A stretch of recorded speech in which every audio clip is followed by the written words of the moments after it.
Sesi tambahan wawancara langsung dadakan. Pembawa acara meminta Bai Ningbing untuk memberi kehidupan. Orang yang paling menyesal menelepon. Telepon saya berdering. Dia bertanya kepada saya, "Kenapa kamu pergi meninggalkanku dulu? Apakah itu karena saya miskin?" Saya melihat lengan saya yang sangat kurus kering dan tertawa getir. "Bisa pinjamkan saya 100.000?" Telepon itu langsung ditutup dengan kasar. Dia berbicara di dalam ruang siaran langsung. Sekarang tidak ada penyesalan lagi. Hanya tinggal bersyukur. Saat itu, saya tersenyum dengan lega. Wawancara langsung pertama Bai Ningbing setelah dia ditutup. Dan bersamanya ada juga aktor pemenang penghargaan. Aktor utama film, Lee Sing-yun. Popularitas uang siaran langsung meroket. Pembawa acara bertanya banyak pertanyaan kepada Bai Ningbing dan Lee Sing-yun. Akhirnya dia berkata dengan misterius, "Selanjutnya ada sesi tambahan pertanyaan. Keduanya tidak keberatan, kan?"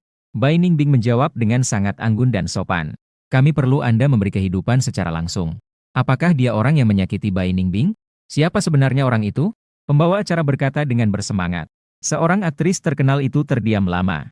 Sambil tersenyum dia berkata, "Baik." Lalu dia mengeluarkan ponsel dan mulai menelepon. Saya tidak pernah berpikir dia akan menelepon saya. Sudah 5 tahun sejak perpisahan. Selama ini tidak ada kontak sama sekali.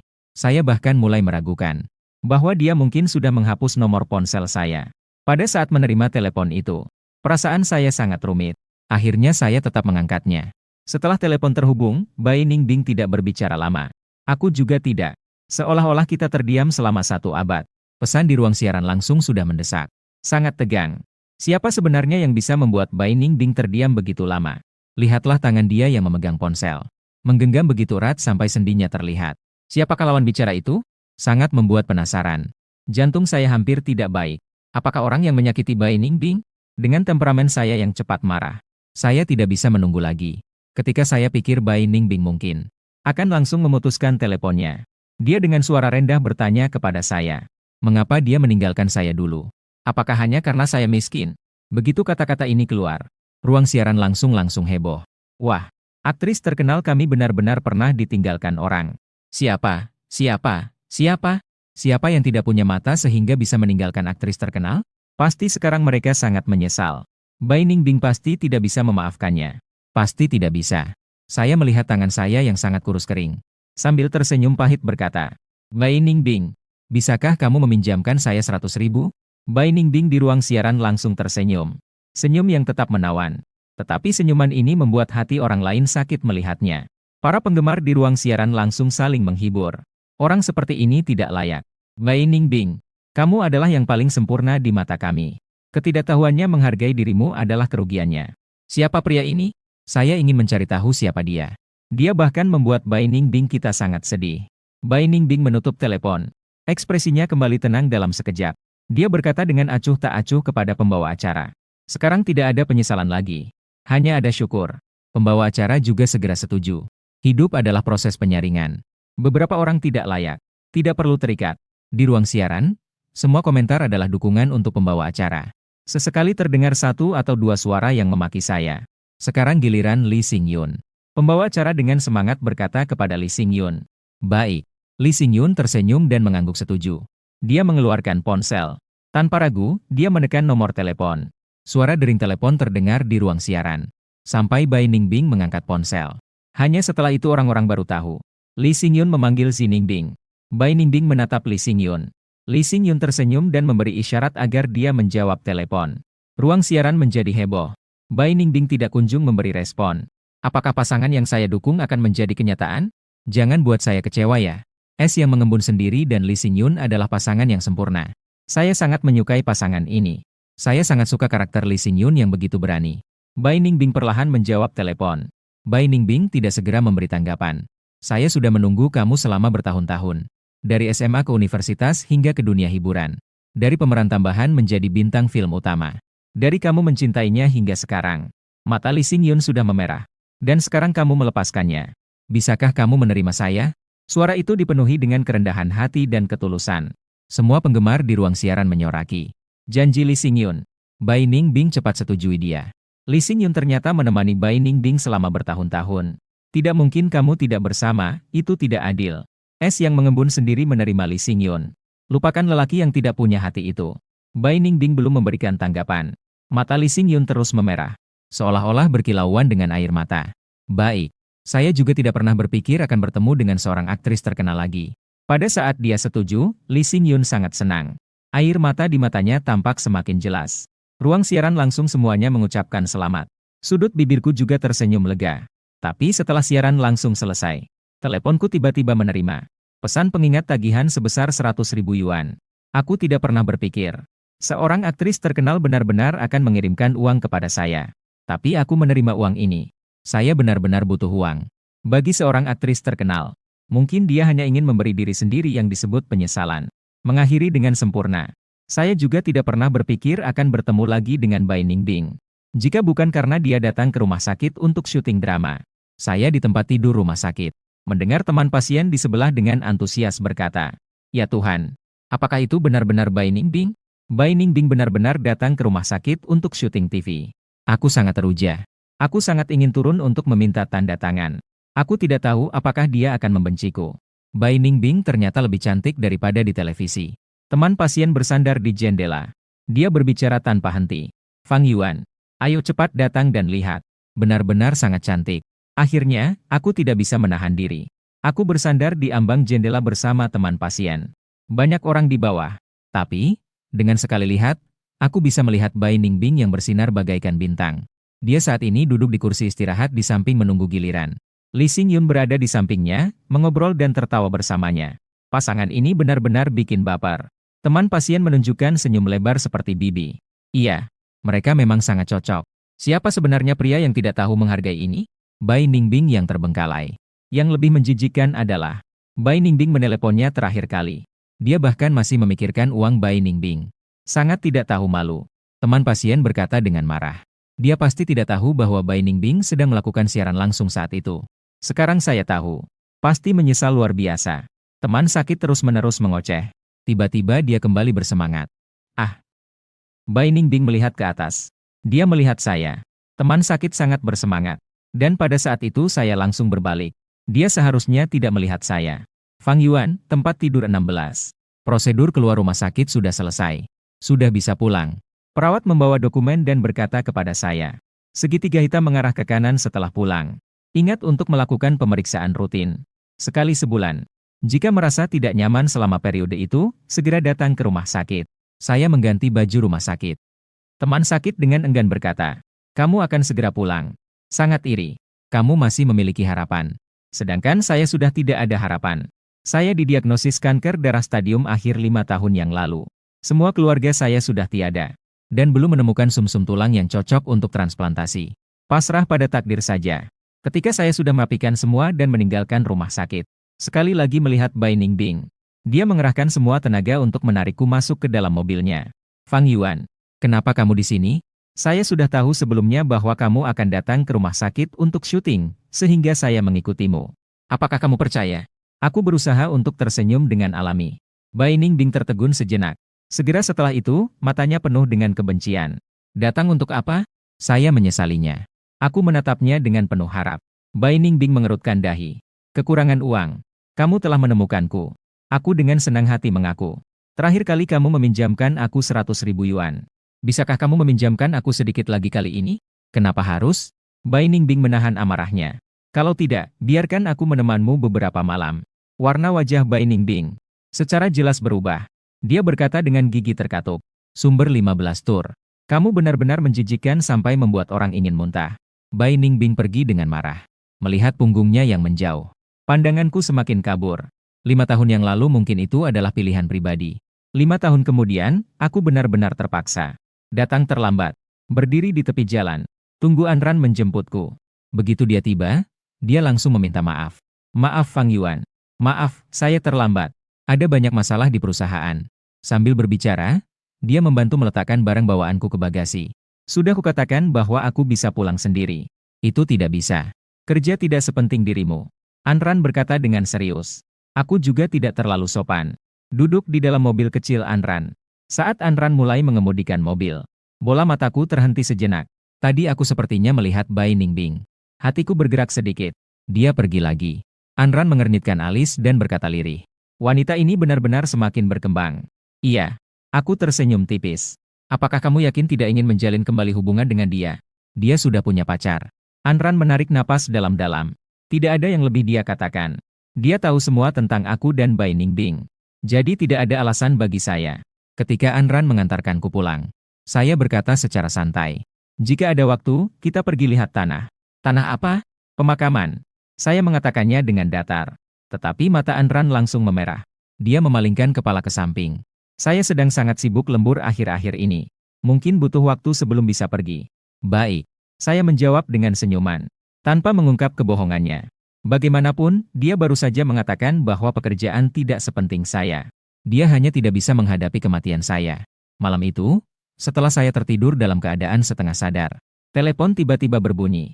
Mungkin Enron. Saya tidak melihat siapa yang menelepon. Hanya dia yang akan mencari saya di malam seperti ini. Tepatnya, saya hanya memiliki dia sebagai teman di sekitar saya. Namun dari sana terdengar suara dingin Bai Ningbing. Hatiku berdegup kencang. Saya tidak pernah berpikir seorang aktris terkenal masih akan meneleponku. Bahkan akan datang mencariku. Saya pikir kata-kata yang saya ucapkan hari ini sudah cukup menyakitkan. Saya di Jalan Nanyuan. Dari belakang terdengar suara yang lembut dan akrab. Tolong jemput saya sebentar. Telepon itu tiba-tiba ditutup. Saya ragu setidaknya selama setengah jam. Akhirnya saya memutuskan untuk naik taksi ke sana. Sekarang sudah jam 2 pagi. Jalanan sepi. Saat saya pergi, saya tidak melihat seorang pun. Berdiri di bawah lampu jalan, saya menatap bulan sabit yang cacat di langit yang sepi. Perasaan yang sulit diungkapkan dalam hati. Mungkin lebih kepada rasa syukur. Syukurlah Bai Ningbing hanya membalas dendam pada saya. Syukurlah dia tidak akan mengingat saya lagi. Saat saya berbalik untuk pergi, Fang Yuan. Di belakang terdengar suara lembut dan familiar. Saya menoleh dan melihat seseorang berdiri di sudut gelap. Seolah-olah seorang wanita yang ditinggalkan. Hati ini terluka dengan tiba-tiba. Hampir pada saat itu, membuat saya tiba-tiba teringat 5 tahun yang lalu. Momen saat kami berpisah. Juga di jalan ini. Malam yang dingin seperti ini. Dia memeluk saya sambil memohon agar saya tidak pergi. Dia dengan mata berkaca-kaca berkata bahwa dia pasti akan terkenal. Pasti akan menghasilkan banyak uang. Kita pasti akan hidup dengan baik. Beri dia sedikit waktu lagi. Saat itu, aku dingin dan kejam. Aku bilang, es yang mengembun sendiri. Aku sudah cukup. Cukup tinggal di ruang bawah tanah yang dingin. Cukup makan mie instan setiap hari. Cukup merasa seolah-olah merayakan tahun baru hanya untuk makan daging. Aku sudah cukup mengorbankan hidupku demi mimpimu. Aku lelah. Bahkan jika nanti kamu menjadi bintang besar dan kaya, aku sama sekali tidak akan menyesali pilihan hari ini. Bai Ningbing berdiri di persimpangan. Melihatku masuk ke mobil Anran. Sosoknya yang kesepian dan hancur. Membuatku di kemudian hari di banyak tengah malam. Kembali bermimpi saat itu tidak bisa menghentikan air mata mengalir. Apakah kamu benar-benar menyesal? Dia bertanya kepadaku. Bertanya apakah aku benar-benar menyesal meninggalkannya. Aku melihat matanya yang merah. Aku sesaat tidak bisa membedakan apakah itu kesedihan atau kemarahan. Saya belum buka suara. Bai Ningbing tiba-tiba menutup mulut saya dengan tangannya. Saya melihatnya dengan heran. Saya tidak ingin mendengar satu kata pun darimu. Dia berkata dengan dingin. Lalu dia menarik tangan saya. Langsung menarik saya masuk ke dalam mobil mewahnya. Saya duduk di dalam mobil dengan tenang seperti udara. Saya tidak tahu apa yang akan dilakukan Bai Ningbing. Dan tidak tahu kemana dia akan membawa saya. Tidak bertanya apa-apa. Bai Ningbing mengemudikan mobil. Tiba-tiba dia berbicara dengan suara dingin. Saya tidak bisa menahan tawa. Bukankah dia bilang tidak ingin mendengar saya berkata satu kata pun? Saya tidak peduli. Pria yang sekarat. Sebenarnya, saya bisa melihat segalanya dengan sangat jelas. Seorang aktris terkenal. Dulu saya bahkan tidak berani bermimpi. Suatu hari saya akan duduk di mobil semewah ini. Tangan Bai Ningbing yang memegang kemudi semakin mengencang. Setelah beberapa saat, dia berkata dengan dingin. Itu karena kamu sendiri yang tidak memiliki kesempatan itu. Iya, saya benar-benar tidak memiliki kesempatan itu lagi. Mobil mewah itu berhenti. Saya melihat garasi yang asing. Tidak juga turun-turun. Apa kamu masih butuh bantuan untuk membuka pintu mobil? Bai Ningbing mengejakku. Pintu mobil sudah dibuka dengan kasar oleh dia. Saya sekali lagi diseretnya dengan keras masuk ke dalam lift. Lalu pergi ke rumahnya. Sebuah apartemen mewah. Dapat melihat pemandangan malam kota secara keseluruhan. Masih ingat musim dingin tahun itu. Kami masih berpelukan di ruang bawah tanah untuk menghangatkan diri. Saya kedinginan sampai tidak tahan. Mulai membayangkan ingin memiliki rumah besar. Sangat besar. Memiliki jendela besar dengan sudut 180 derajat. Dapat melihat pemandangan malam kota secara keseluruhan. Pemanas di rumah sangat cukup. Bahkan di musim dingin, bisa lari telanjang di rumah. Sekarang Bai Ningbing telah mewujudkannya. Saya berdiri di ruang tamu yang sangat besar. Momen ketika saya merasa canggung dan bingung. Bai Ningbing tiba-tiba menarikku ke sofa. Lalu duduk langsung di pangkuanku. Memeluk leher saya. Saya berusaha untuk mendorongnya jauh. Namun, aku tidak tega untuk menyakitinya. Tapi aku benar-benar tidak ingin. Tidak ingin seperti ini dengan Bai Ningbing. Tidak ingin pergi dengan cara yang menyedihkan ini. Sepenuhnya meninggalkan dunianya. Kekacauan di dalam ruangan. Tiba-tiba, ponsel Bai Ningbing berdering. Suara dering yang mendesak terus-menerus terdengar di telinga. Dia akhirnya menjawab. Bai Ningbing mengunci pintu dari luar. Aku demam. Suhu tubuhku mencapai 40 derajat. Kamu di mana? Bisakah kamu datang ke rumahku dan membawaku ke rumah sakit? Suara lemah Li Xingyun terdengar di ujung telepon. Aku sangat tidak nyaman. Bai Ningbing, tolong datang cepat, ya. Bai Ningbing menjauh dariku. Dia mengenakan pakaian dan pergi tanpa menoleh. Aku terbaring di sofa dengan wajah pucat. Aku mengenakan pakaianku dengan baik. Saat membuka pintu, baru ku tahu. Bai Ningbing mengunci pintu dari luar. Aku sama sekali tidak bisa keluar. Aku merasa sedikit putus asa. Saya tidak tahu kapan Bai Ningbing akan kembali. Dan juga tidak tahu apa yang akan dia lakukan setelah kembali. Saya mengunjungi rumahnya dengan sangat bosan. Saya masuk ke kamarnya. Duduk di depan mejanya, saya melihat buku harian miliknya. Ternyata Bai Ningbing masih memiliki kebiasaan menulis diari. Saya sudah ragu-ragu cukup lama. Tapi saya tetap membuka buku harian itu. 12 Januari 2019. Fang Yuan pergi. Ditinggalkan dengan Anran. Ternyata janji-janji itu hanya omong kosong. 12 Februari 2019. Fang Yuan sudah pergi selama sebulan. Saya mengumpulkan keberanian untuk meneleponnya. Itu dijawab oleh Anran. Dia bilang dia dan Fang Yuan baik-baik saja. Dia meminta saya untuk tidak mengganggunya lagi. Fang Yuan adalah pria yang baik. Dia tidak seharusnya mengorbankan segalanya untuk mimpiku. Anran berkata dengan sangat benar. 12 Juli 2019. Fang Yuan sudah pergi selama 6 bulan. Saya menerima naskah yang sangat bagus. Memerankan peran wanita kedua. Ini adalah peran yang selalu saya impikan. Tapi saat benar-benar memiliki momen ini, saya merasa seolah tidak begitu bahagia. Mungkin karena orang yang ingin saya bagi tidak ada lagi. 12 Januari 2020.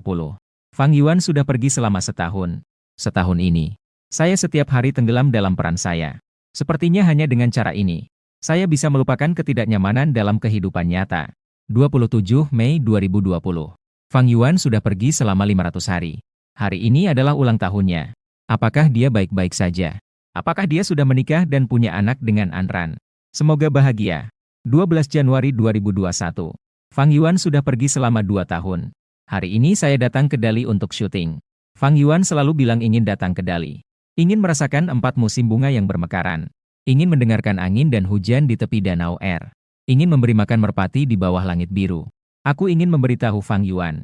Beberapa pemandangan tidak seindah yang dibayangkan. 15 Maret 2021. Fang Yuan sudah pergi selama 2 tahun, 2 bulan, dan 3 hari. Dalam waktu ini, saya sering mendapatkan tawaran syuting. Sering menerima undangan. Aktif di layar. Akankah Fang Yuan melihatnya? Apakah dia akan menyesal? Tapi dia pernah bilang dia tidak akan pernah menyesal. 18 Oktober 2021.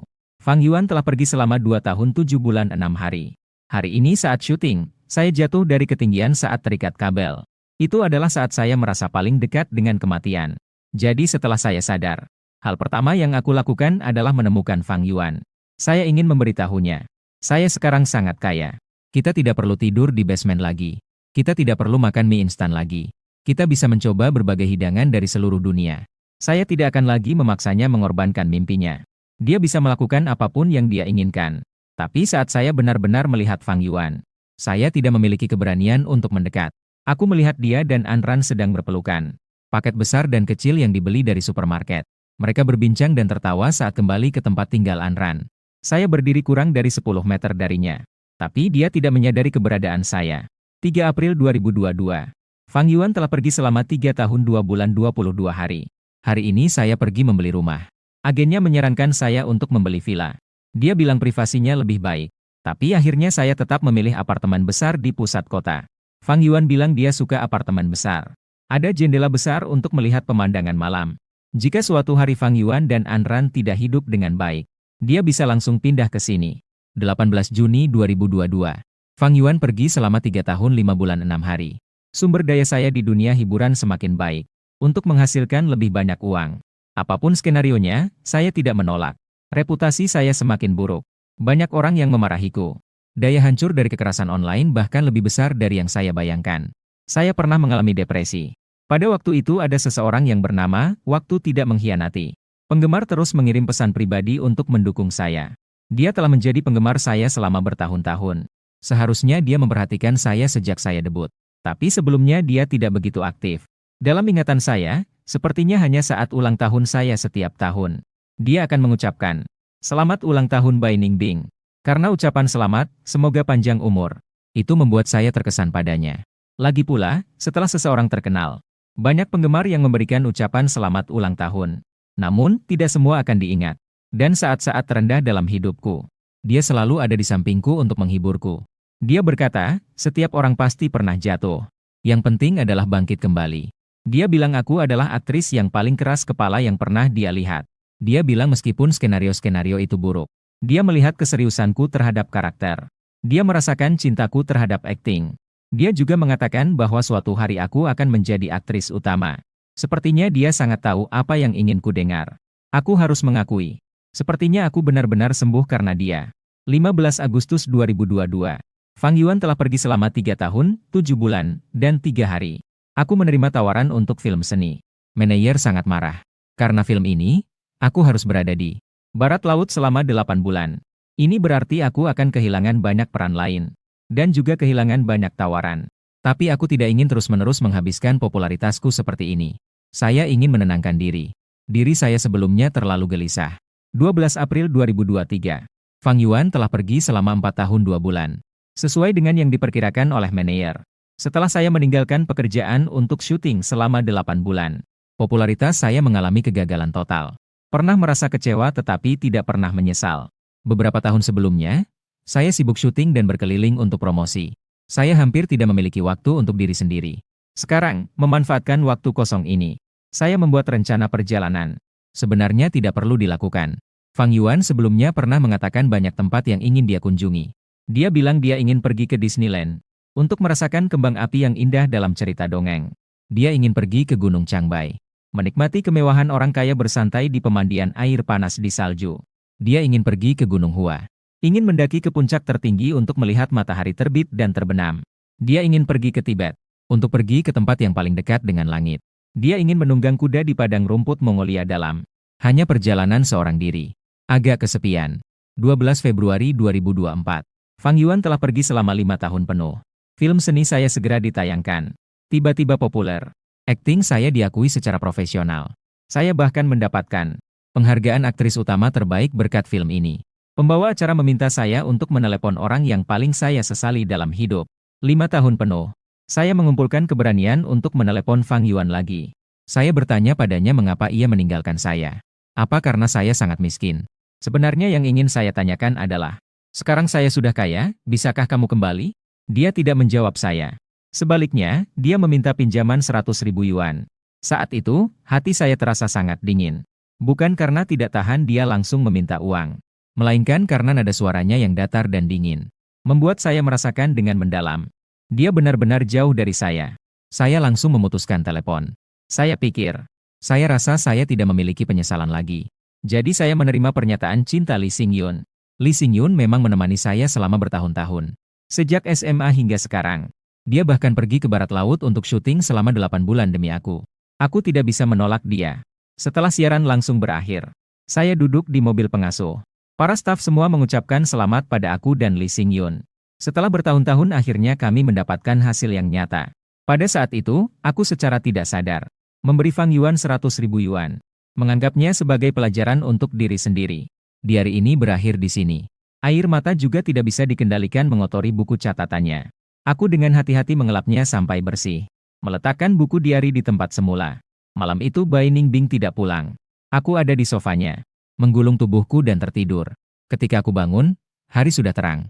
Bai Ningbing kembali juga. Dia membawa sarapan di tangannya. Makan sesuatu. Dia berkata. Saya bangkit dan mengikuti dia dari belakang. Sarapan sangat kaya. Ada teh tepung, bakpao daging, sejenis tahu lembut.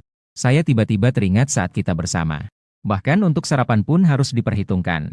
Hemat yang sudah mendarah daging membuatku merasa ini sangat boros. Jadi saya sekadar berkata, tidak bisa dihabiskan, kan? Tidak membiarkanmu menghabiskannya. Bai Ningbing berkata dengan kesal. Saya tidak mengatakannya lagi. Bagi Bai Ningbing saat ini, ini sebenarnya tidak dianggap penting. Saya duduk di meja makan sambil makan dengan santai. Bai Ningbing duduk di hadapan saya namun tidak mengangkat sumpitnya. "Kenapa kamu tidak makan?" Saya bertanya padanya. "Sudah makan." Bai Ningbing berkata. "Apakah kamu makan bersama Li Xingyun?" Saya bertanya sambil tersenyum. Bai Ningbing tetap diam. Sebenarnya saya tidak seharusnya berbicara lebih. Saya juga tidak seharusnya melanggar batas. Namun terkadang saya benar-benar merasa menyesal. "Bai Ningbing, mari kita bepergian bersama." Seorang aktris terkenal menatapku. Di matanya terlihat sebersit keterkejutan. "Kita pernah bilang ingin pergi ke Disney bersama. Mari pergi ke Gunung Changbai." "Ayo pergi." "Baik." Bai Ningbing langsung menyetujuinya. Aku menelepon Anran. Saya bilang saya akan pergi untuk sementara waktu.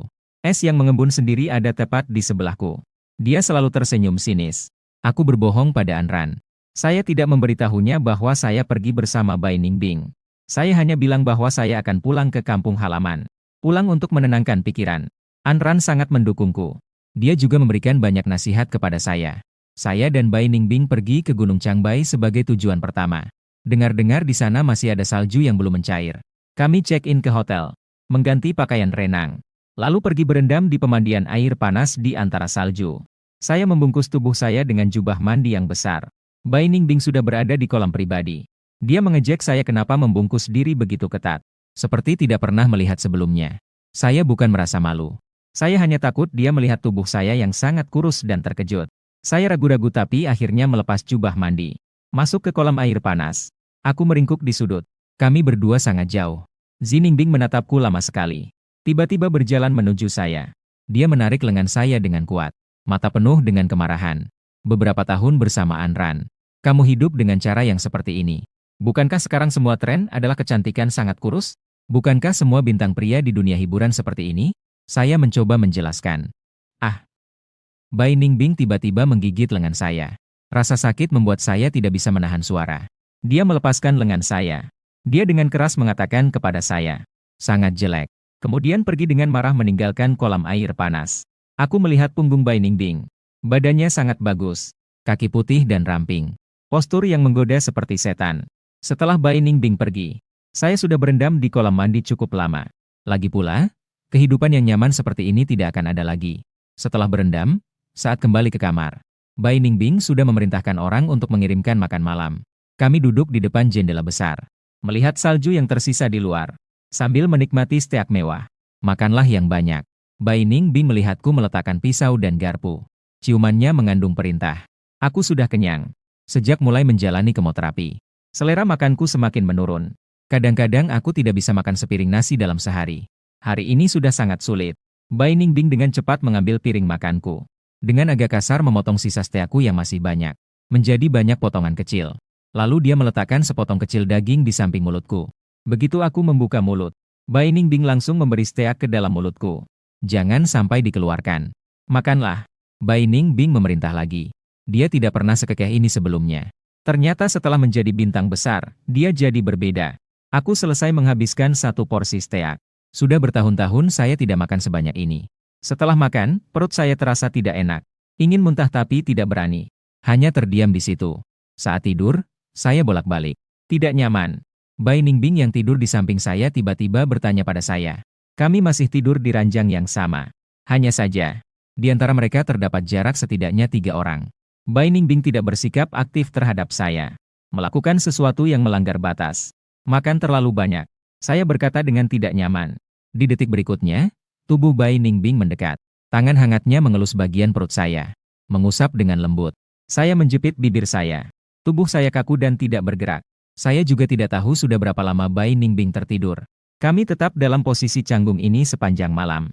Selama seminggu di Gunung Changbai, kami pergi bermain ski, membangun manusia salju, bermain perang salju. Kami juga pergi bermain arung jeram.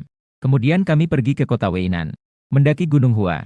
Kami melihat matahari terbit dan terbenam di Gunung Hua. Kami tiba di puncak barat Gunung Hua, pergi untuk menggantung kunci emas. Saya membeli kunci umur panjang. Saya melihat wajah Bai Ningbing berubah. Dia tidak membeli apa-apa. Dia hanya berjalan diam di antara banyak kunci. Sepertinya sedang mencari sesuatu. Saya dengan hati-hati menggantung kunci umur panjang. Dengan penuh ketulusan. Karena di kunci tersebut tertulis nama Bai Ningbing. Setelah menggantung, saya pergi mencari Bai Ningbing. Saya mengikuti tatapan Bai Ningbing dan melihat sebuah kunci hati. Dikatakan Bai Ningbing dan Fang Yuan. Saya tidak bertanya lebih jauh. Bai Ningbing juga tidak banyak bicara. Setelah meninggalkan Gunung Hua, kami langsung pergi ke Mongolia Dalam. Waktu di Mongolia Dalam terasa agak lama. Saya pribadi ingin tinggal sedikit lebih lama. Saya suka luasnya di sana. Suka langit biru dan awan putih di sana. Saya menunggang kuda di padang rumput. Sebenarnya saya belum pernah menunggang kuda sebelumnya. Ini adalah yang pertama kali. Tetapi saya tampaknya tidak takut sedikit pun. Bai Ningbing mengejarku dari belakang. Saya samar-samar mendengar dia meminta saya untuk pelan-pelan. Suaranya terdengar panik. Saya benar-benar jatuh dari kuda. Darah dari hidung keluar. Mengalir sangat banyak. Tidak bisa berhenti dalam waktu yang lama. Bai Ningbing panik tidak tahu harus berbuat apa. Dia memegang saya dan ingin membawa saya ke rumah sakit. Saya dengan keras menolak. Pergi ke rumah sakit. Bukankah semua yang saya sembunyikan darinya sudah terbongkar? Dia memarahi saya. Apa kamu tidak ingin hidup? Tidak. Saya dengan jujur menggelengkan kepala. Saya hanya tidak akan hidup lama lagi. Saya tiba-tiba bertanya padanya. Apakah kamu takut saya mati? Bai Ningbing berkata dengan dingin. Lebih baik mati. Jangan sampai kamu mendatangkan kerugian bagi orang lain. Namun setelah hari itu, Bai Ningbing tidak pernah lagi mengajak saya menunggang kuda. Dia hanya menemani saya berjalan-jalan di padang rumput. Selama beberapa hari, saya sering mendengar dia menerima telepon tengah malam. Bukan panggilan dari manajer, pasti dari Lee Xingyun. Saya tahu saya telah membebani Bai Ningbing. Momentum Bai Ningbing sekarang sangat tepat. Saat ini, seharusnya memanfaatkan popularitas ini. Mengokohkan posisinya di dunia hiburan. Dan bukan tiba-tiba menghilang begitu saja. Ini karena saya yang egois. Bai Ningbing dengan marah menghancurkan komputernya. Mari kita pulang. Saya tiba-tiba membuka suara. Saat itu, dia sedang duduk di hotel. Di depan komputer membuat rencana perjalanan ke Tibet. Waktu di Tibet akan lebih lama daripada di Mongolia Dalam. Jadi, ada lebih banyak yang perlu dipertimbangkan dalam perjalanan. Dia melakukannya dengan sangat teliti. Dia menatap saya. Aku bilang. Anran menelepon mengingatkan saya untuk pulang. Aku melihat Zi Ningbing tersenyum. Sampai hampir menangis saking lucunya. Dia berkata, Fang Yuan. Saya lucu, ya. Saya diam saja. Saya benar-benar seperti anjing. Seorang aktris terkenal Bai Ningbing dengan marah menghancurkan komputernya. Dia melemparnya ke tanah dengan keras. Lalu dia membanting pintu dan keluar. Saya melihat darah di punggung tangannya. Pada akhirnya, saya tidak punya keberanian untuk memintanya tinggal. Keesokan harinya, saya mengepak barang-barang dan bersiap untuk pergi sendiri. Saat saya membuka pintu, saya melihat Bai Ningbing berdiri di ambang pintu. Ada satu momen yang membuat saya merasa. Dia tidak pergi kemana-mana semalam. Di sini saja. Hatiku terasa sakit hingga sesak. Namun wajahnya tetap tenang dan dingin. Pergi ke Shanghai. Teori kondensasi diri. Saya terpaku menatapnya. Tidak akan mengganggu waktu kamu beberapa hari. Bai Ningbing tampak dingin dan keras kepala. Saya tetap mengikuti Bai Ningbing pergi ke Shanghai. Pergi ke Disney. Seperti yang dia katakan, tidak mengganggu beberapa hari. Kami pergi menonton kembang api. Di tengah teriakan ramai dari kerumunan. Melihat kembang api yang terbang di udara perlahan memudar. Seperti kehidupan. Menghilang tanpa jejak. Aku berbalik dan diam-diam menatap Bai Ningbing di sampingku. Dia mengenakan topi baseball dan penutup kepala. Sepenuhnya bersenjata untuk menyembunyikan diri. Saat itu, saya masih jelas melihat kemilau di matanya. Seperti sisa hidupnya. Masih banyak keindahan. Saat saya menundukkan kepala, tubuh saya tiba-tiba dipeluk erat oleh seseorang. Jantung berdegup kencang. Saya dan Bai Ningbing berlibur selama 2 bulan. Kami tinggal di satu kamar. Tidur di satu tempat tidur. Kecuali malam pertama kami tiba di Changbai Mountain, dia membantuku menggosok perut. Tidak ada tindakan intim di antara kami. Bahkan tangan pun tidak pernah berpegangan. Terkadang saya bahkan merasa Bai Ningbing sengaja menjaga jarak dengan saya. Saat ini, namun saya tidak dapat mengulurkan tangan untuk mendorongnya menjauh. Dia memeluk saya untuk waktu yang lama. Kembang api meredup. Kerumunan meninggalkan tempat. Staf mulai mendesak pengunjung untuk pergi. Dia melepaskan pelukannya. Matanya tetap jernih dan bercahaya. Seperti saat pertama kali bertemu. Dia berjinjit dan mencium bibir saya melalui penutup kembali sambil berkata, Yuan, nanti harus makan dengan baik. Aku mengangguk. Mengangguk dengan penuh semangat. Air mata terus berputar di pelupuk mata. Saya tidak bisa mengucapkan sepatah kata pun. Saya takut jika saya mulai berbicara. Saya telah mempertahankan pertahanan saya selama bertahun-tahun. Segalanya bisa runtuh dalam sekejap. Kami kembali ke hotel. Saya pikir setelah malam ini, Bai Ningbing dan aku sudah selesai. Kami tidak akan memiliki penyesalan lagi. Namun pagi berikutnya belum terang. Telepon Bai Ningbing dibanjiri panggilan. Karena namanya menjadi trending. Aktris baru terkemuka Bai Ningbing diduga selingkuh. Citra gadis polos Bai Ningbing runtuh. Bai Ningbing berlibur ke Disneyland dengan pria tampan dan berciuman penuh gairah. Seorang aktris terkenal Bai Ningbing dan aktor utama Lee Sing Yoon telah putus. Bai Ningbing menerima telepon sepanjang pagi. Masalahnya tampaknya sangat serius. Sore itu manajer Bai Ningbing datang ke Shanghai. Manajernya melirik saya. Tatapannya bisa dibilang penuh kebencian terhadap saya. Dia dan Bai Ningbing sedang berdiskusi di dalam ruangan tentang bagaimana melakukan public relations. Dua orang mulai bertengkar saat mereka berbicara. Manajer mengeluarkan ancaman keras. Bai Ningbing dengan tegas menolak. Aku bisa mengangkatmu dengan satu tangan. Aku juga bisa membuatmu hancur dan kehilangan segalanya. Aku tidak peduli. Bai Ningbing tidak terpengaruh. Manajer pergi dengan marah sambil membanting pintu. Namun malam itu, manajer kembali. Dia berkata, aku akan mengantarnya pergi dulu. Tidak boleh. Bai Ningbing langsung menolak. Bai Ningbing menatapku dengan tajam. Aku ingin pergi. Aku mulai berbicara. Bai Ningbing menatapku dengan erat. Aku menundukkan kepala dan tidak berani menatapnya. Aku ingin kembali. Anran masih menungguku. Apa kamu pikir foto-foto kita sekarang tersebar luas di internet? Apakah Anran tidak akan melihatnya? Aku menanyainya. Aku belum sempat berbicara. Dia berkata dengan tegas. Aku akan menanganinya. Aku tertegun selama 1 detik. Manajer menjadi emosional. Kamu mengurusnya. Saat Bai Ningbing akan bertengkar lagi dengan manajernya. Aku mulai berbicara. Bai Ningbing menatapku dengan tajam. Aku tidak perlu kau mengurus apapun untukku. Aku ingin kembali untuk menjelaskan kepada Anran. Seorang aktris terkenal tampak dingin. Ada satu momen. Saya merasa Bai Ningbing ingin membunuh saya. Namun akhirnya dia hanya melemparkan satu kalimat dingin. Terserah kamu. Setelah berkata demikian, dia berbalik. Saya tidak melihat bayangannya. Hanya mengatakan kepada manajer. Maaf merepotkanmu. Manajer membawa saya keluar dari pintu belakang hotel. Di sana terparkir sebuah mobil van. Saat saya naik ke dalamnya, melihat Lee Sing Yoon. Kalimat pertama yang dia ucapkan saat melihat saya adalah, Fang Yuan, apa yang kamu janjikan padaku dulu? Saat saya putus dengan Bai Ningbing dulu, saya berjanji kepada Lee Sing Yoon tidak akan muncul di depan Bai Ningbing lagi. Kami bertiga adalah teman sekelas di sekolah menengah. Kemudian di universitas, saya dan Bai Ningbing sama-sama masuk ke Beijing. Lee Sing Yoon juga berhasil ujian masuk ke Beijing. Di Beijing kami bertemu dengan Anran. Anran jatuh cinta pada pandangan pertama dengan Lee Sing Yoon. Untuk mengejarnya, Anran secara aktif mendekatiku. Kepribadian Anran sangat baik. Lama-kelamaan, kami malah menjadi teman baik yang tidak ada rahasia satu sama lain.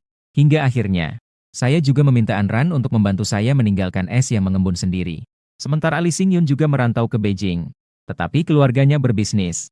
Orang tuanya memiliki jaringan yang luas. Keadaan keluarganya sangat baik. Setelah dia memutuskan untuk berkembang di Beijing, orang tuanya membelikan dia sebuah apartemen di dalam 3 ring di Beijing. Bahkan ketika dia masuk ke dunia hiburan, keluarganya masih bisa memfasilitasi jalannya. Latar belakang seperti ini sangat berbeda dengan saya dan Bai Ningbing. Anran lebih baik sedikit. Anran adalah penduduk asli Beijing. Memiliki rumah dan akta penduduk Beijing. Bai Ningbing dan aku sama-sama berasal dari keluarga miskin. Ayahku adalah seorang penjudi. Menghabiskan segalanya di perjudian. Bahkan menjual ibu saya. Ketika saya kelas 2 SMP, ayah saya dibunuh karena berhutang terlalu banyak karena perjudian. Dihabisi orang sampai mati. Saya dibesarkan oleh nenek saya. Setelah diterima di universitas, nenek saya juga sakit dan meninggal dunia. 5 tahun kemudian, setelah ayahnya meninggal dalam kecelakaan mobil, ibunya menikah lagi membawanya bersamanya. Setelah menikah lagi, ibunya melahirkan seorang adik. Ibunya menghabiskan semua energinya untuk membangun kembali keluarganya. Tidak memperhatikan Bai Ningbing sama sekali. Dia hidup layaknya seorang yatim piatu. Dalam waktu yang lama, saya merasa, aku bisa bersama es yang terkondensasi sendiri. Karena kita saling memahami. Kita berdua memiliki keluarga asal yang kurang beruntung. Sehingga kita dapat saling memahami lebih baik. Sehingga kita ingin saling menghangatkan dengan cinta. Jadi selama bertahun-tahun ini, Lee Sing Yoon tidak pernah bisa mengganggu hubungan kami. Meskipun dia telah menunjukkan dan menyiratkan kepada Bai Ningbing berkali-kali. Sudah pernah dia katakan bahwa kamu hanya akan membebani Bai Ningbing. Lee Sing Yoon melihat saya tidak berbicara. Lalu dia berkata dengan marah. 5 tahun yang lalu, Bai Ningbing terhambat karena kamu. Tidak bisa berkembang di dunia hiburan. 6-5 tahun kemudian, apakah Bai Ningbing akan mengulangi kesalahan yang sama karena kamu? Lee Sing Yoon benar sekali. 5 tahun yang lalu, seandainya bukan karena saya, Bai Ningbing sudah lama berkembang di dunia hiburan. Tahun dia baru lulus, Dia ditemukan oleh seorang pencari bakat. Dia masuk ke dunia hiburan. Dia sebenarnya juga merasa bingung. Tapi jika dibandingkan, masuk ke dunia hiburan memang lebih mudah untuk mendapatkan uang. Jika beralih ke pekerjaan biasa lainnya, kita seumur hidup pun tidak akan bisa membeli rumah di Beijing. Namun setelah Bai Ningbing menandatangani kontrak dengan agen, untuk waktu yang lama, dia hanya menerima beberapa peran kecil yang nyaris tidak berarti. Pada awalnya, saya selalu berpikir bahwa Bai Ningbing sedang tidak beruntung. Lagi pula, wajahnya itu sedikit dipoles sudah terlihat memukau. Kemudian Bai Ningbing mengalami cedera saat syuting. Saya baru saja belajar dari Lee Xingyun. Bai Ningbing menolak banyak undangan karena saya. Dan wajahnya yang dia banggakan itu justru menjadi penghalang dalam perkembangannya. Banyak investor melihat wajahnya dan muncul niat jahat. Begitu dia menolak, dia akan ditekan dengan jahat. Begitu selama 2 tahun. Bai Ningbing dalam keadaan tidak memiliki pendapatan. Untuk mempertahankan hidup kami, dia juga harus menjadi pengganti yang sangat sulit untuk pemeran utama di tim produksi. Satu kesalahan sekali. Dia terjatuh dari panggung setinggi 2 meter. Hampir patah kakinya. Hari itu di rumah sakit, Lee Xingyun langsung menamparku. Namun sesaat kemudian, dia meminta saya untuk meninggalkan Bai Ningbing dengan putus asa. Dia berkata, yang perlu kamu lakukan hanyalah meninggalkan Bai Ningbing. Saya akan mencari modal untuk membuatnya terkenal. Selama ada platformnya, Bai Ningbing bisa menjadi sangat terkenal. Berapa banyak yang kamu inginkan untuk meninggalkan Bai Ningbing? Silakan sebutkan angka. Saya akan mengorbankan segalanya untuk memenuhi permintaanmu. Saya bertanya padanya, apakah kamu hanya akan membantunya jika aku meninggalkannya? Lee Xingyun menjawab dengan tegas. Saya tidak sebaik itu.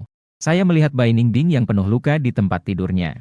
Mengingat setiap kali saya pergi ke lokasi syuting, yang saya lihat adalah sikap rendah hati Bai Ningbing terhadap setiap orang.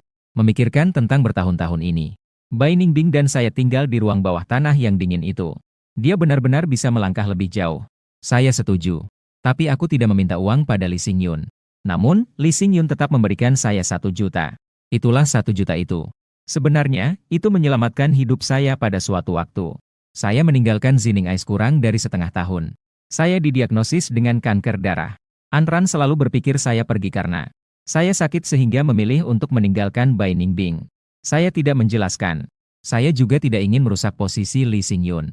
Gambaran pria idaman dalam pikiran Anran. Saya bahkan menjadi agak berterima kasih kepada Lee Xingyun. Dia benar-benar membuat Bai Ningbing hidup semakin baik. Adakah cara untuk membantu Bai Ningbing? Aku bertanya pada Lee Xingyun. Saya tahu dia tidak akan datang kepada saya tanpa alasan. Kali terakhir dia sendiri yang menghubungi saya. Dia sudah memikirkan segalanya. Membuat saya harus meninggalkan Bai Ningbing. Kali ini juga. Fang Yuan, jangan salahkan saya. Kamu sendiri juga sudah melihat. Kamu dan Bai Ningbing sama sekali tidak bisa bersama. Selama dunia luar menganggap Bai Ningbing berpaling dari kamu, dia akan langsung jatuh dari posisi. Begitu dia jatuh, yang datang bersamanya adalah berbagai pelanggaran kontrak. Dan beberapa pelanggaran kontrak harus membayar denda. Sekarang kontrak yang dipegang Bai Ningbing jika digabungkan, pasti bisa membuat Bai Ningbing bangkrut, bahkan berhutang banyak. Katakan saja intinya. Saya melihat Lee Xingyun sangat tenang. Lee Xingyun juga sangat langsung. Kamu harus datang dan menjelaskan kepada Bai Ningbing. Katakan bahwa kamu adalah orang yang ditinggalkan Bai Ningbing. Sekarang Bai Ningbing sudah berkembang baik. Kamu ingin kembali bersama Bai Ningbing. Tapi ditolak oleh Bai Ningbing. Kamu tidak terima. Dia mengajukan satu permintaan. Biarkan dia menemanimu pergi ke Disneyland untuk menonton kembang api. Lalu tidak mengganggu dia lagi. Es yang mengembun sendiri disetujui. Namun, kamu merayunya dan mencium dia. Mengira bisa memperbaiki hubungan dengan Bai Ningbing. Justru malah dibenci oleh Bai Ningbing. Tidak disangka malah berubah menjadi situasi yang buruk ini. Sekarang Bai Ningbing benar-benar mengabaikanmu. Kamu sangat menyesal. Jadi kamu mengungkapkan semua kebenaran. Berharap semua orang bisa mempercayai Bai Ningbing. Semua ini adalah salahmu. Aku mendengarkan kata-kata Lee Xingyun. Berpikir cukup lama. Apakah cukup sampai di sini? Urusan PR ke depannya akan ditangani oleh aku dan agensi Bai Ningbing. Kamu hanya perlu melakukan ini dengan baik. Lee Xingyun berkata dengan tegas. Kemudian dia menambahkan, tenang, kami tidak akan mengabaikanmu. Artinya, dia akan memberiku uang lagi. Aku berjanji. 5 tahun yang lalu aku tidak ragu, apalagi sekarang. Aku sudah hampir mati. Satu-satunya harapanku adalah Bai Ningbing bisa hidup dengan baik. Bisa hidup dengan sangat baik. Jadi, keesokan paginya, saya merekam video dan mempostingnya secara online. Setelah video dirilis, dengan cepat naik ke trending topik. Pasangan selingkuh Bai Ningbing adalah cinta pertamanya. Cinta pertamanya secara sukarela memberikan klarifikasi. Terjadi pembalikan, Bai Ningbing dikhianati oleh cinta pertamanya. Cinta pertamanya menanggung semua kesalahan. Lee Xingyun berbicara untuk Bai Ningbing. Dan pada saat itu, saya menerima telepon dari Bai Ningbing. Siapa yang memaksa kamu melakukan ini? Apakah itu Hong Jie atau Lee Xingyun? Bai Ningbing bertanya dengan marah. Hong Jie adalah manajernya. Memiliki metode yang keras di dunia hiburan. Tidak segan-segan menggunakan segala cara untuk mencapai tujuannya. Dia terkenal sebagai ratu jahat. Saya melakukan ini dengan sukarela. Kenapa? Bai Ningbing tidak percaya. Apa keuntungan bagimu melakukan ini? Saya telah menerima 2 juta dari manajermu. Seorang aktris terkenal itu terdiam lama di sana. Saya tidak tahu bagaimana perasaannya sekarang. Saya hanya tahu bahwa hati saya terasa beku karena sakit. Sudah lama. Pernapasan Bai Ningbing tiba-tiba tenang dengan menakutkan. Dia berkata, apakah nilai saya sekarang masih kurang dari 2 juta? Bahkan tidak akan berbohong. Manajermu berkata, jika kamu kali ini mengalami keruntuhan, jangan bicara tentang 2 juta lagi. Kamu akan kehilangan segalanya. Kenapa tidak percaya padaku? Orang-orang itu realistis. Saya hanya perlu mengumumkan hubungan kita secara resmi. Citra kesucian saya masih ada. Saya tidak akan mengalami keruntuhan. Satu-satunya yang membuatku merasa bersalah hanyalah Lee Xingyun. Tapi semua ini akan ditangani oleh perusahaan manajer saya. Mereka tidak akan menyerah pada saya. Saya sekarang sangat sukses. Suara Bai Ningbing terdengar sedikit tersedak. Saya menggigit bibir, saya tidak berani bersuara. Saat ini saya juga sudah menangis hebat. Kenapa kamu tetap tidak percaya padaku? Dulu seperti ini, sekarang juga begitu. Bukankah saya sudah bilang saya akan mengatasi semuanya? Bai Ningbing bertanya padaku tanpa suara. Saya menarik napas dalam-dalam. Ciuman balasan yang datar dan dingin. Lupakan aku saja. Aku tidak layak. Dia tersenyum. Tidak tahu apakah dia sedang mengejekku. Atau sedang mengejek dirinya sendiri. Fang Yuan. Seumur hidupku, aku memang pantas diinjak-injak seperti ini olehmu. Berita negatif tentang Bai Ningbing segera ditekan. Seperti bunga yang mekar sesaat. Tidak perlu meragukan kemampuan PR di dunia hiburan. Bai Ningbing masih merupakan bintang teratas. Dia dan Lee Xingyun sebagai pasangan tetap menjadi pembicaraan. Mereka bersama-sama muncul di banyak acara reality cinta. Pergi berlibur bersama. Mereka saling mengunjungi lokasi syuting satu sama lain. Mereka pulang bersama dan berbelanja bahan makanan. Masuk dan keluar bersama. Kadang-kadang media menarikku keluar untuk membuat sensasi. Selain untuk menarik perhatian, lebih banyak untuk menonjolkan Bai Ningbing. Hubungan antara Bing dan Lee Xingyun. Aku sudah setengah tahun tidak pergi ke rumah sakit untuk pemeriksaan ulang. Rumah sakit sudah meneleponku beberapa kali. Aku semua mengabaikan. Sampai pagi itu ketika aku bangun, melihat ada banyak darah di samping tempat tidur. Aku tetap terkejut. Jadi aku tetap pergi ke rumah sakit. Tapi saat itu kepalaku sangat pusing. Tubuhku terlalu lemah. Aku hanya bisa meminta bantuan Anran. Anran sudah menemaniku sepanjang jalan. Tapi kali ini saat dia melihatku untuk pertama kali, air mata langsung tidak bisa ditahan lagi. Fang Yuan, kenapa kamu merusak dirimu seperti ini? Aku tidak merusak diriku sendiri. Ini adalah karena penyakit yang melilitku. Aku juga tidak bisa mengendalikannya. Bahkan, aku benar-benar sudah berusaha untuk makan dengan baik. Anran mengantarkanku ke rumah sakit. Aku dimarahi dokter. Dia berkata agar aku pergi pemeriksaan ulang setiap bulan, tapi aku tidak pergi. Sekarang sudah parah. Kondisiku semakin serius. Aku bertanya padanya, aku masih bisa hidup berapa lama? Dokternya tidak berkata apa-apa. Anran juga sangat gugup di sampingnya. Tidak apa-apa. Aku bisa menerima. Aku berkata dengan tenang. 1 bulan. Dokternya berkata pelan. Mungkin kurang dari itu. Hatiku tetap terasa sakit. Ternyata aku hanya tersisa sebulan lagi. Ketika kanker darah didiagnosis, aku pikir aku akan mati. Sudah bertahan selama bertahun-tahun. Saya selalu siap untuk mati, ketika benar-benar sampai pada momen ini. Namun, rasanya saya agak sulit untuk menerimanya. Tapi saya tidak menangis. Anran di samping tiba-tiba menangis dengan pilu. Dokter pada saat itu tidak tahu apakah menghibur saya, atau menghibur dia. Aku menyeret Anran keluar dari rumah sakit. Sebenarnya dokter juga menyarankan saya tinggal di rumah sakit. Bilang jika mungkin masih bisa diselamatkan. Lalu diselamatkan hanya untuk menunggu mati. Saya rasa dokter kadang-kadang juga cukup lucu. Aku sedang duduk di mobil yang aman. Anran terus terkulai di setir sambil menangis. Sebuah Ran, jangan menangis lagi, ya. Saya merasa agak putus asa. Mengapa orang baik tidak mendapatkan balasan yang baik? Fang Yuan, kamu adalah pria yang sangat baik. Mengapa harus mengalami semua ini? Anran mungkin akhirnya tidak bisa menahan diri. Mengungkapkan rasa sakit di hatinya. Apakah Tuhan benar-benar buta? Mungkin saya telah berbuat jahat di kehidupan saya yang lalu. Jadi kehidupan saya kali ini tidak baik. Tapi saya percaya. Di kehidupan selanjutnya saya pasti akan menjadi orang yang sangat bahagia. Anran mendengar apa yang kukatakan. Dia menangis semakin keras. Sudahlah. Jangan menangis lagi. Kamu berjanji akan menemani saya untuk melihat tanah. Jangan biarkan saya mati tanpa tempat beristirahat. Saya mendesak Anran. Anran menyeka air matanya. Dia mengangguk. Anran dan aku kembali ke kampung halamanku. Sebenarnya saya tidak suka kota ini. Semua ketidakberuntungan masa kecil saya terjadi di kota ini. Tapi satu-satunya yang bisa saya syukuri adalah saya menemukan es yang mengembun sendiri di kota ini. Tapi dedaunan yang jatuh pasti kembali ke akarnya. Beijing pada akhirnya tidak milik saya. Saya dan Anran sudah pergi ke banyak tempat. Saya terpesona oleh sebuah padang belantara. Padang belantara itu menghadap laut. Di sekitarnya tumbuh banyak rumput raksasa. Sekilas, tempat itu benar-benar indah. Anran sangat tidak suka. Tempat ini sangat terpencil. Di sekitar sini tidak ada apa-apa. Apa kamu tidak takut? Apakah kamu pernah mendengar bahwa hantu juga bisa takut? Kedepannya, kamu cukup datang menengokku sekali setahun. Aku suka bunga matahari. Tiba-tiba aku berpikir, dari Beijing ke sini terlalu jauh. Jadi aku mengubah rute. Sekali dalam 5 tahun juga tidak masalah. Saya adalah orang yang paling bisa bertahan dalam kesepian. Anran menatap dengan mata yang merah. Sudah memilih lokasi pemakaman. Aku juga tidak berniat kembali ke Beijing. Di Beijing, aku tidak punya rumah. Rumah itu selalu aku sewa. Pemilik rumah sangat baik padaku. Aku tidak ingin kematianku mempengaruhi penyewaan tempat tinggalnya di masa depan.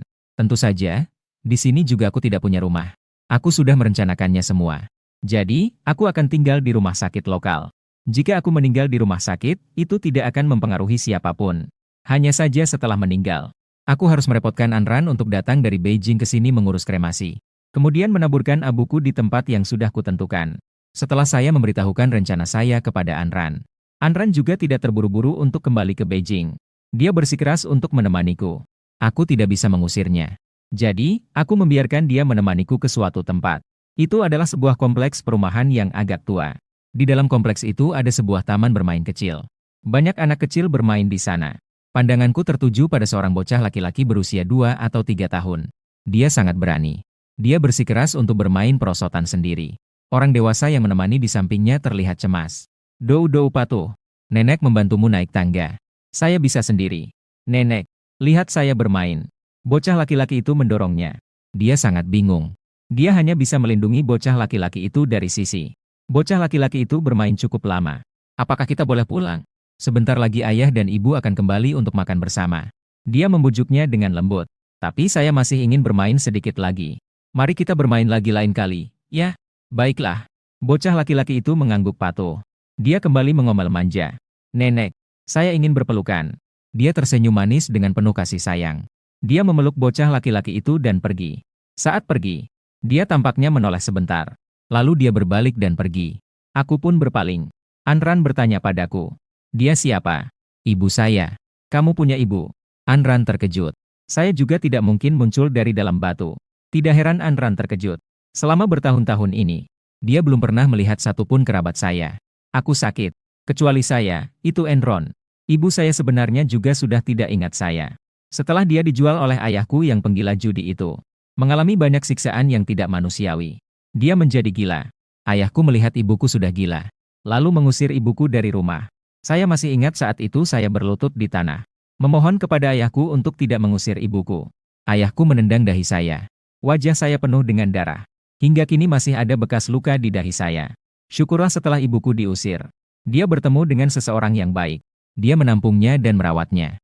Seiring berjalannya waktu, keadaan mental ibuku perlahan-lahan membaik banyak. Kedua orang itu juga membentuk sebuah keluarga kecil. Hanya saja tidak lagi ingat tentang masa lalu. Tidak ingat juga tidak apa-apa. Jika bisa, aku juga ingin melupakan. Karena kamu punya ibu. Kenapa tidak? Anran tiba-tiba teringat sesuatu. Dia dengan heran bertanya padaku. Aku tahu apa yang dia ingin katakan. Kenapa tidak mencari ibuku untuk mencocokkan sumsum tulang? Ibuku bahkan tidak ingat padaku. Aku tidak ingin mengganggu kehidupannya. Daripada hidup dan mati. Beberapa kehidupan lebih sulit. Misalnya masa lalu ibuku. Apalagi ibuku tidak melahirkan banyak anak. Ibu dari anak kecil itu adalah yang itu. Anak dari pria itu dan mantan istrinya yang telah meninggal. Harapanku hanya ada pada ibuku seorang. Jika dia tidak berhasil mencocokkan, aku bahkan merusak hidupnya. Tidak layak. Melihatnya hidup dengan baik sekarang sudah cukup. Fang Yuan, kamu benar-benar terlalu baik. Anran tidak tahu latar belakangnya. Tapi dia tetap tiba-tiba mengatakan kalimat itu. Aku tersenyum sambil menjelaskan. Bukankah itu semua demi kebahagiaan di kehidupan selanjutnya? Bodoh. Enron memarahi saya. Siapa yang bisa yakin akan kehidupan selanjutnya? Menjalani hidup sekali adalah sebuah kehidupan. Aku masih membiarkan Anran kembali. Dia tidak bisa meninggalkan pekerjaannya hanya demi aku. Tapi aku telah berjanji padanya. Setiap hari video call dengannya. Dia takut aku akan mati dengan diam-diam. Sebenarnya saya tidak bisa. Aku masih ingin merepotkannya untuk menguburkan aku di tempat yang aku suka. Sebelum dia pergi, dia mengumpulkan banyak keberanian untuk bertanya padaku. Fang Yuan, apakah kamu benar-benar akan terus menyembunyikan ini dari Bai Ningbing? Apakah kamu sudah memberitahunya? Aku langsung merasa tegang. Tidak, tidak ada. Anran segera menghiburku. Aku mulai tenang. Aku juga merasa bahwa aku terlalu bersemangat barusan. Aku hanya merasa. Anran sepertinya juga tidak tahu harus berkata apa. Mengaku. Bai Ningbing pernah meneleponku. Aku melihatnya dengan terkejut. Dia tidak membiarkan aku memberitahumu. Tapi aku tidak ingin menyembunyikannya darimu. Anran berkata dengan tegas. Setelah masalah antara kamu dan Bai Ningbing terungkap. Pada hari berikutnya setelah kamu mengirim video untuk menjelaskannya. Dia menelepon saya untuk menjelaskan. Dia bilang kamu dan dia tidak ada apa-apa. Kalian tidak melakukan hal-hal yang melanggar batas. Ciuman itu hanya perpisahan. Dan memakai masker. Dia juga menekankan bahwa kamu sangat mencintaiku. Meskipun dia menggoda dengan uang. Kamu tetap menjaga diri untukku. Saya hanya mendengarkan dengan diam. Tidak berani membayangkan bagaimana Bai Ningbing menjelaskan kepada Anran. Perasaannya saat itu. Jelas-jelas dia sangat membenciku. Namun dia masih dengan rendah hati memikirkan tentangku. Selama waktu ini, hubungan Bai Ningbing dan Lee Xingyun begitu terbuka. Saya selalu merasa ini bukan hanya untuk memberi penjelasan kepada publik. Dia juga sengaja melakukan ini untuk ditunjukkan padaku. Dia ingin membuatku percaya. Tidak ada apa-apa di antara kalian. Anran berkata sambil mengeluh. Air mataku pun mengalir di pelupuk mataku. Tidak bisa saya kendalikan dan jatuh ke bawah. Sebuah ran. Inilah alasan mengapa saya harus menyembunyikan dari Bai Ningbing. Semua orang saling berkaitan. Dia selalu memikirkan saya. Aku tidak.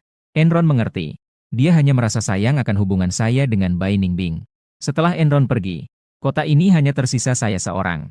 Satu-satunya cara saya menghabiskan waktu adalah tonton saja film dan serial TV Xi Ningbing. Saya sudah menonton semua film dan dramanya. Saya tonton dari awal sampai akhir. Teman sekamar di sebelah tidak bisa menahan diri untuk mengeluh. Saya pikir saya cukup menyukai Bai Ningbing. Tapi di hadapanmu, saya bahkan malu untuk mengaku bahwa saya adalah penggemar berat Bai Ningbing. Dia tidak mengenali saya sebagai mantan pacar Bai Ningbing. Setelah semua, penampilan saya sekarang. Bahkan saya sendiri hampir tidak bisa mengenali diri saya. Hari itu saya berjalan di koridor dan bertemu Lee Xingyun. Dia terlihat sangat terlindungi. Tapi saya langsung mengenalinya. Dia lewat di samping saya dan tidak mengenali saya. Iya kan? Saya bilang penampilan saya sekarang. Sulit dikenali. Saya pergi ke taman belakang rumah sakit untuk berjemur. Duduk di kursi sambil mengantuk. Fang Yuan. Saya membuka mata dan melihatnya. Benar-benar kamu. Dia berkata dengan terkejut. Kenapa kamu berubah jadi seperti ini? Saya tidak menjawabnya. Hanya melihat sekeliling. Es yang mengembun sendiri tidak. Saya kembali untuk melihat ibu saya. Dia sakit. Seandainya saya tidak pergi ke rumah sakit untuk diperiksa. Saya sama sekali tidak percaya bahwa kamu adalah Fang Yuan. Dia menatap saya dengan tajam. Dia sepertinya masih tidak percaya mengapa saya bisa seperti ini. Kamu memeriksa saya di rumah sakit. Bukankah seharusnya kamu tahu semua keadaanku? Saya menjawab dengan datar. Lee Xingyun mengakui dengan diam. Seketika dia menjadi bersemangat. Apakah Bai Ningbing tahu? Tidak tahu. Inilah alasan sebenarnya kamu meninggalkannya. Bisa dibilang begitu. Lee Xingyun menggigit bibirnya.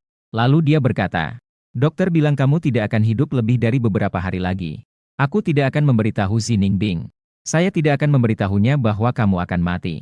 Lee Xingyun berkata dengan tegas. Aku tahu. Lee Xingyun langsung berbalik dan pergi.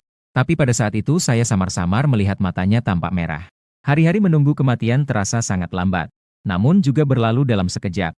Aku akhirnya mati. Seolah-olah saya benar-benar merasakannya. Saya dengan jelas tahu bahwa saya akan mati. Saya mengirim video ke Anran. Aku bilang, saya tidak bisa lagi. Anran meninggalkan pekerjaannya dan segera datang. Dia datang untuk melihat saya untuk terakhir kalinya.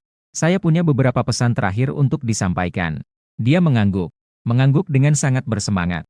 Baik, kamu katakan. Saya mencatatnya dengan ponsel. Saya ingin tertawa. Tapi saya sudah tidak bisa tertawa lagi. Sebenarnya saya tidak memiliki banyak pesan terakhir. Saya hanya memiliki sedikit uang. Sebelumnya, 1 juta yang diberikan Lee Sing-yun hampir habis saya gunakan. Kemudian, 2 juta yang diberikan Lee Sing-yun. Aku belum bergerak sepeser pun. Saya menyimpan uang itu dalam 2 kartu bank. Sebuah foto untuk ibuku. Tapi jangan bilang kalau ini dari aku. Aku minta Anran untuk menyimpannya sendiri. Selama ini, aku beruntung ada dia. Aku benar-benar terlalu kesepian sendirian. Anran mencatat sambil berbicara. Menangis seperti anjing. Anran mencatat sambil mendengarkan. Aku masih punya satu keinginan terakhir. Suaraku semakin kecil dan kecil. Aku ingat. Aku membuka mulutku. Aku sangat lelah. Aku tidak tahu apakah aku sudah mengatakannya. Jika tidak, ya sudah. Sebenarnya itu juga tidak terlalu penting. Aku menutup mataku dengan berat. Pada saat itu, aku melihat Bai Ningbing yang masih muda. Dia mengenakan gaun putih, bersih dan jernih. Dia duduk di sebelahku, menggunakan tubuhnya untuk melindungiku dari sinar matahari yang menyilaukan. Aku tertidur di atas meja. Di telingaku ada suara lembutnya. Dia berkata, "Fang Yuan, tidurlah dengan tenang. Aku menemani kamu." Senyumku muncul di sudut bibir. Seorang aktris terkenal. Jika ada kehidupan setelah ini, aku pasti tidak akan menyia-nyiakan waktu. Tidak akan menyia-nyiakanmu.